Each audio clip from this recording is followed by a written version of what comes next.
مولانا وحبيبنا وحبيب قلوبنا وشفيعنا محمد عبده ورسوله المبعوث إلى الأسود والأحمد لتسليم مكارم الأخلاق لا يخلق نبي بعده ولا رسول بعده صلى الله تعالى عليه وعلى آله وأصحابه الذين هم خلفاء الله وغير الخلائق بعد الأنبياء وهم كالنجوم في الزمان للامتثال والابتلاء أعوذ بالله من الشيطان الرجيم بسم الله الرحمن الرحيم لقد رضي الله عن المؤمنين إذ يبايعونك تحت الشجرة وعلم ما في قلوبهم فأنزل السكينة عليهم وأثابهم فتحا قريبا عن أبي هريرة قال قال النبي صلى الله عليه وآله وسلم كلمتان خفيفتان من الرحمن خفيفتان على اللسان ثقيلتان في الميزان سبحان الله وبحمده سبحان الله العظيم صدق الله مولانا العظيم وصدق رسوله النبي الأمي الكريم ونحن على ذلك لمن الشاهدين والشاكرين والحمد لله رب العالمين وعلى انتظار عبد المالك محمد بشرة الله سلامي محمد عبد حمد غلام بس اور غلام مرد آفرین مصطفیٰ بس محمد رسول امام خدا خدایا رسول مصطفیٰ اللهم صل على محمد وعلى آل محمد كما صليت على إبراهيم وعلى آل إبراهيم إنك حميد مجيد اللهم بارك على محمد وعلى آل محمد كما باركت على إبراهيم وعلى آل إبراهيم إنك حميد مجيد میرے معزز سامعین کرام محرم الحرام کی آج 3 تاریخ ہے. میں نے گزشتہ سمے میں عرض کیا تھا کہ محرم الحرام حرام یا تو حرام سے ہے، لیکن حرام ہے ہماری شریعت کے اندر. حرمت علیکم المیتۃ والدم والخنزیر وما أهل إليه حرمت علیکم أمہاتکم وبناتکم وأخواتکم وعماتکم وخالاتکم وبنات الأخ وبنات الأخت. پوری تفسیر قرآن نے دی ہے. یہ چیزیں حرام ہیں. سورہ انعام قل تعالوا اتل ما حرم علیکم اتل ما حرم علیکم ربکم. اللہ کے وعدے پر تعالوا آؤ ابن آدم آؤ میرے پاس. اتل ما علیکم میں تمہارے اوپر تلاوت کرتا ہوں. قرآن سے میں بتلاتا ہوں کہ کون کون سی چیز اللہ نے حرام کی ہے. تو محرم الحرام حرام یا تو حرام کے معنی میں ہے. اور مکے کے مشرک اور کافر 4 مہینوں کو اشہر حرم کہا کہتے تھے. اس کے اندر جنگ کرنے کو وہ بھی حرام قرار دیتے تھے. ان 4 مہینوں کے اندر ہم نے جنگ نہیں کرنی نہیں. جنازہ ذوالحجہ محرم اور رجب یہ 4 مہینے. اب یہ حکم منسوخ ہے. فَإِذَا انْسَلَخَ الْأَشْهُرُ الْحُرُمُ فَاقْتُلُوا الْمُشْرِكِينَ. پہلے بات اب یہ حکم منسوخ ہو گیا. یعنی مقصد یہ ہے کہ جس طرح باقی 8 ماہ کے اندر جنگ جہاد قتال یہ سب جائز ہے حلال ہے تو اسی انداز میں اور تبوک جو ہوا ہے قرآن یہ رجب کے اندر ہوا ہے تو اب اس کی حرمت کو ختم کر دیا گیا. اور یہ حرام احترام سے ہے. محرم الحرام اگر ایک مسلمانوں کے لیے ربیع الاول قابل احترام، رجب قابل احترام، شعبان قابل احترام، رمضان قابل احترام، یہ تو میں نے وہ نام لے دیا جو اب باقی خدا کے آنکھوں سارے سال، سارے مہینے، سارے ہفتے، سارے دن، سارے گھنٹے قابل احترام ہے۔ یہ بات تو ہم نے ایسے اپنی طرف سے یہ بات کر لی کہ محرم الحرام میں شادی کرنا حرام ہے، نئی شریعت آ گئی ہے، کیا ہی بات ہے، کیا ہی بات ہے۔ جیسے 12 ربیع الاول کو شادی کرنا، نکاح پڑھنا، نکاح کرنا، یہ قابل اجر ہے، ثواب ہے، برکت ہے، سعادت ہے، جو مرضی 10 محرم الحرام کو بھی نکاح کرنا ایسے ہی قابل برکت کی ہے، سعادت کی ہے۔ جو مقامات ہے 12 ربیع الاول کو لوگے کو حد ہو گئی، حد ہو گئی، حد ہو گئی، یعنی محرم کی پہچان بس یہی بات ہے۔ ہم بھی مطلب کہاں چلے گئے، یعنی محرم کی پہچان جو ہے وہ جیسے محرم الحرام کا مہینہ چاند نظر آیا، ایک اچھی طرح کی اے اللہ خیر سے گزار دے، میرے کی بہت نہ خیر ہوئی ہے، پہلے کرنا جو ہے یہ بھی قدرت ہے، لا حول ولا قوت۔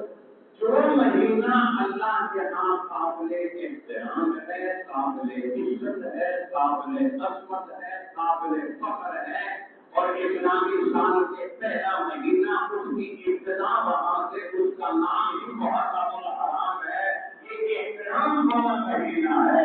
اس مہینے کے بارے میں جیسے چاند شروع ہوا اور پہلے پہلا خیر سے گزار ہے، لا حول ولا قوت الا باللہ۔ اور محرم اور اس کے ابتدائی 10 ایام بس اس کی ایک ہی پہچان ہے، شہادت حسین رضی اللہ تعالی، ایک ہی پہچان۔ حالانکہ محرم اور حرام کی اور بہت سی وجوہات ہیں، قابل احترام ہے اور وہ بھی تفصیلات کے سامنے۔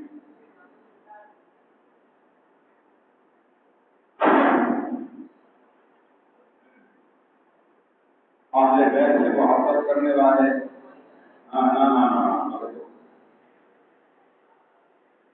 اہل بیت سے محبت کرنے والے تو ہم نے غلط ہو گیا معذرت، اہل بیت سے محبت کا دعویٰ کرنا، عاشق اور محب رسول تو ہم ہیں یار، سوال ہو گئے آپ بات کے حل کرتے ہو، عاشق اور محب رسول ہمارے ہم ہیں۔ عشق اور محبت رسول کا معیار جس کی زندگی قرآن و حدیث کے مطابق ہوتی ہے، یہ معیار ہے، یہ معیار ہے۔ میں رکھا کہاں سے فکر اتر گئے؟ ہاں یہ معیار ہے۔ قرآن پاک نے فرمایا ہے ابن آدم تینوں جہانوں میں کامیاب ہونا چاہتے ہو تو اطیعوا اللہ و اطیعوا الرسول، سب سے پہلے اللہ کی اطاعت کرو اور پھر اپنا نبی محمد رسول اللہ نبی کی اطاعت کرو، اطاعت کرو۔ اطیعوا اللہ، اطیعوا اللہ، اطیعوا اللہ، سبحان اللہ۔ 1,24,000 انبیاء پر کل 104 کتابیں نازل ہوئی، ٹھیک ہے؟ سب کا خلاصہ صاحب آسمانی آسمانی اور کتب کا خلاصہ صاحب آسمانی آسمانی اور کتب کا خلاصہ چار کتابوں میں ہے، انزل التوراۃ والانجیل،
اس میں کوئی شک نہیں ہے کہ میں آپ کا خادم ہوں، آپ کے جوتے اٹھانے والا ہوں، آپ کے جوتوں کو اپنے سر کا تاج بنانے والا ہوں، لیکن انتہائی ادب کے ساتھ عرض کرتا ہوں کہ اب یہاں سے ایک ذرہ بھی آگے نہیں جا سکتا، اس لیے کہ اگر ایک ذرہ بھی میں یہاں سے آگے چل گیا، میرے 360 نورانی پروں میں سے کوئی ایک پر بھی نہیں بچے گا، سب چل کر راک بن جائیں گے۔ پیغمبر کو یہ بناتے بھرتے ہوگی تو سامان ہو گئی ہے، ہو گئی ہے۔ نورانیوں کا سرکار تو یہاں افضل البشر کا خادم ہے، اور اس خدمت پر وہ فخر کر رہے ہیں۔ آپ کو کیا ہو گیا؟ آپ کو کیا ہو گیا؟ نورانیوں کے سرکار سیدنا جبرائیل کے معراج کے سفر کی جہاں پر امتحان ہو رہی ہے، افضل البشر امام الانبیاء والمرسلین محمد رسول اللہ صلی اللہ علیہ وآلہ وسلم الفا بولتے ہیں تو ناچنا چاہیے، الف نہیں کیا تو ایسا ناچ پکڑ کے آنا، بغیر ناشتے کے پابندی ہے سنانے پر۔ الفا مرہ بعدد کل ذرہ، سبحان الذی اسریٰ بحبیبہ بمصطفیہ رب العالمین کے معبود رحمت للعالمین کے صفاتی ناموں میں سے اللہ نے کسی صفاتی نام کا تذکرہ ہی نہیں فرمایا، بلکہ عبدیت کا تذکرہ فرمایا۔ ہو سکتا ہے کہ کسی کے دل میں یہ بات آتی، رب العالمین کے معبود رحمت للعالمین جب فرش میں ہو تو بشر بھی ہیں، انسان بھی ہیں، عبد بھی ہیں، اور جب وہاں پہنچے جہاں جبرائیل بھی نہیں جا سکتا تو پھر نور ہو گئے۔ قرآن نے کہا انسان بنو، تمہیں کیا ہو گیا؟ سبحان الذی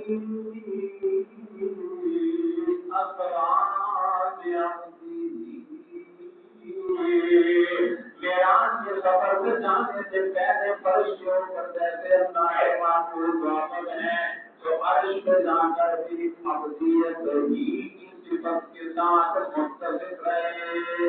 ٹھیک ہے، ایک اب آئیے صاحب کی طرف آئیے۔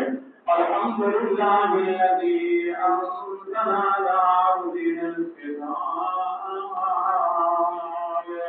قرآن کا ملنا ایک معمولی بات ہے۔ آپ قرآن کو کیا کریں، اتنی عظیم کتاب پھر بھی رمضان کے علاوہ پتہ نہیں کھولنے کی توفیق ہوتی کہ نہیں، ہوتی اللہ کا شکر ادا کرو، نہیں ہوتی تو خدا کے لیے روزانہ ایک سپارہ تلاوت قرآن اپنا معمول بناؤ، ہر جمعے میں سورہ کہف اپنا معمول بناؤ، روزانہ سورہ تبارک الذی اپنا معمول بناؤ، سورہ فاتحہ اپنا معمول بناؤ، روزانہ سونے سے پہلے آخری تینوں قول آیت الکرسی آمن الرسول۔ آپ کیا سمجھتے ہیں یہ قرآن کوئی معمولی نہیں سمجھتا ہے؟ بات بھائی بات سب سے پہلے نمبر پر فرمان اِنَّا سَنُلْقِي عَلَيْكَ قَوْلًا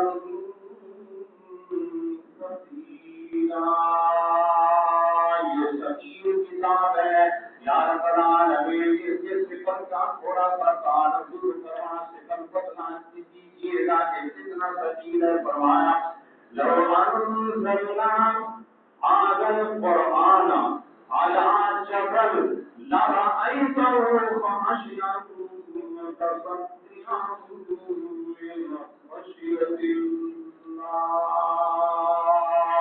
قرآن میں اتنا ذکر ہے، اگر یہ قرآن یعنی پہاڑوں میں سے کسی پہاڑ پر اس کا ادنا بھی تھوڑی سی چھلک گزر جاتی تو پہاڑ اس کے فکر کو برداشت نہ کر سکتا، ریزہ ریزہ ہو جاتا۔ اس شکل کو اللہ کے محبوب نے ہمارے لیے زندگی کے اندر 24,000 مرتبہ برداشت کیا ہے۔ وہ اولیاء کرام کسی نبی پر 10 مرتبہ بچی ہے، اللہ کے محبوب پر 24,000 مرتبہ۔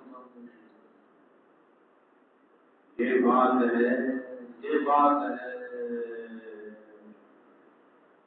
چلو اب ہم کدھر ادھر جہاں سے گئے تھے اس کو سنو پھر واپس ہمارا تو قرآن کا ملنا معمولی بات نہیں ہے، اس لیے الحمدللہ الذی انزل علی عبدہ الکتاب، اللہ نے فرمایا ہم نے اپنے محبوب کو جو قرآن کی دولت عطا فرمائی، قرآن کی دولت ملنے کے بعد بھی اللہ کے محبوب ایسے ہی عبد جس طرح نزول قرآن سے پہلے عبد تھے۔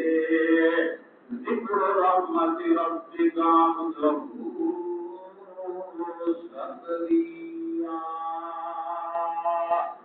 بڑھاپے کی انتہا، ہڈیاں بھی کمزور ہو گئی، اس عمر میں اللہ نے سیدنا زکریا کو یحییٰ جیسا لگتے جگر اور بیٹا عطا فرمایا۔